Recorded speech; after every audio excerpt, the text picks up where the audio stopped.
Hello, welcome to another video from the Animal University channel. Let's go for the video. Bee. Bee, superfamily Apoidea, any of more than 20,000 species of insects in the suborder Apocrida, order Hymenoptera, including the familiar honeybee, apis, and bumblebee, Bombus and Cytheris, as well as thousands more wasp-like and fly-like bees.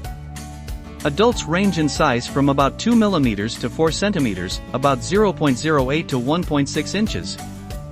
Bees are closely related to certain types of wasps, the principal biological difference between them being that bees, except for parasitic bees, provide their young with pollen and sometimes honey, whereas wasps feed their young animal food or provision their nests with insects or spiders. Associated with this difference in food preference are certain structural differences, the most essential being that wasps are covered with unbranched hairs, whereas bees have at least a few branched or feathered hairs to which pollen often clings. Bees are entirely dependent on flowers for food, which consists of pollen and nectar, the latter sometimes modified and stored as honey. There is no doubt that bees and the flowers that they pollinate evolved simultaneously. As bees go from flower to flower gathering pollen, a small amount is rubbed from their bodies and deposited on the flowers they visit. This loss of pollen is significant, for it often results in cross-pollination of plants. The practical value of bees as pollinators is enormously greater than the value of their honey and wax production. Male bees are usually short-lived and never collect pollen, nor do they have other responsibilities in connection with providing for the young. Female bees do all the work of nest making and provisioning and usually have special anatomical structures that assist them in carrying pollen. Most bees are polylactic, meaning that they gather pollen from a wide variety of flowers. However, some bees collect pollen only from flowers of certain families, others from flowers of certain colors. Oligolectic bees gather pollen from only a few related kinds of flowers. The mouthparts of bees, like the pollen collecting and pollen carrying devices, seem to be adapted to different flowers. Most bees are solitary or non-social, inhabit and do not live in colonies. In these species, each female makes her own nest, usually a burrow in the ground, and provisions it. Among such bees there are no castes. Some solitary bees make chimneys or turrets at the nest entrance, others nest in wood or in the pith of twigs or canes. Most solitary bees are short-lived as adults.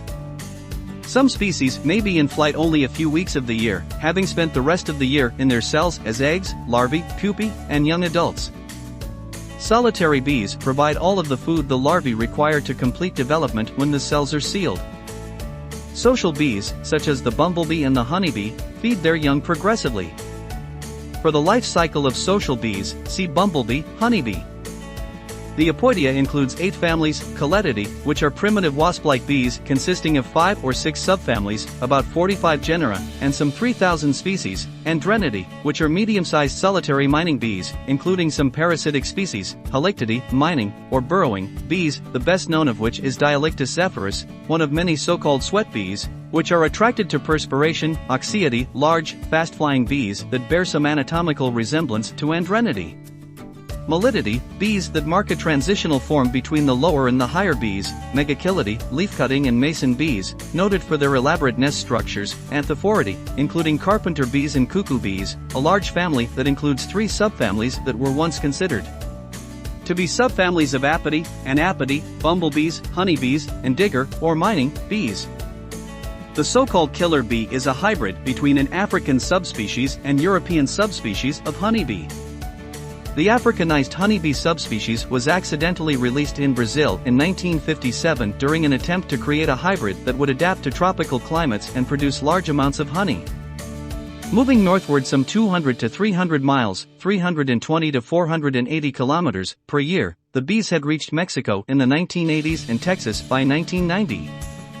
Their range today covers the greater part of the southwestern United States, including Southern California, Southern Nevada, and all of Arizona. In addition, an increasing number of Africanized honeybees have been observed in Florida. They have been considered responsible for hundreds of deaths. The Africanized honeybee is smaller and much less effective in pollination of plants than its European counterpart. Although it is not more venomous than the European form, it reacts much more quickly to perceived threats to the colony, attacks in number, pursues for a longer time and greater distance, and takes longer to calm down. Busy pollinating bees. Almost 90% of wild plants and 75% of leading global crops depend on animal pollination. 1 out of every 3 mouthfuls of our food depends on pollinators such as bees. Crops that depend on pollination are 5 times more valuable than those that do not. Honey, I'm home. Social bees, such as honeybees and bumblebees, often live in hives or nests, above or below the ground, while most solitary bees nest in the ground. Bees can be found in so many locations, some surprising. These include marshes, shingle, sand dunes, soft cliffs, heathlands, wetlands, chalk grasslands, quarries, gravel pits, seawalls and even post-industrial land. UK bees are being helped by a beeline transport system. Imagine trying to travel around Britain without our road and rail network. Or imagine if 9 out of every 10 miles of road just didn't exist, life would be impossible. Beelines are an imaginative and beautiful solution to the problem of the loss of flowers and pollinators. The beelines are a series of insect pathways running through our countryside and towns.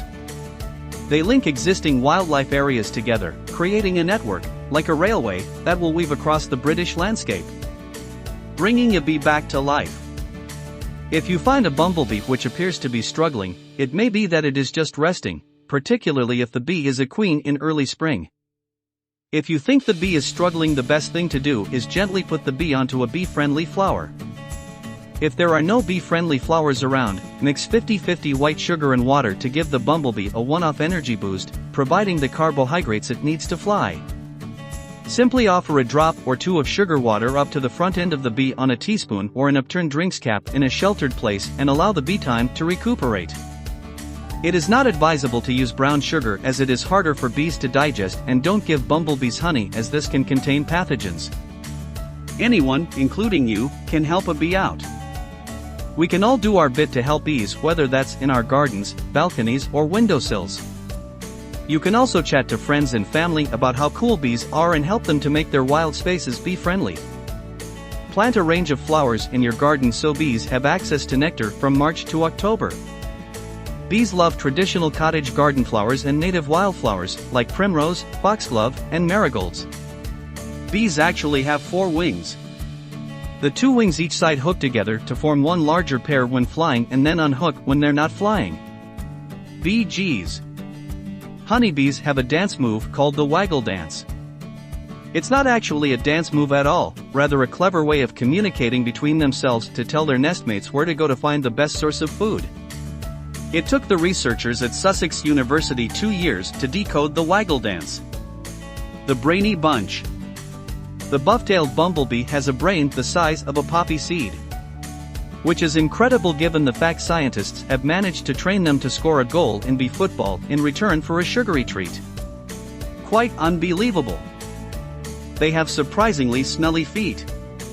Scientists from the University of Bristol have discovered that bumblebees have the ability to use their smelly footprints to distinguish between their own scent, the scent of a relative and the scent of a stranger. This means they can improve their success in finding food and avoid flowers that already have been visited. A dinner for queens. If the queen bee dies in a honeybee hive, the workers can create a new queen bee. They do this by selecting a young larva, and by feeding it special food called royal jelly, the larva will develop into a fertile queen. I hope you enjoyed this video enough and it was informative. Please like the video and subscribe the channel. Introduce us to your friends. Good luck to you all.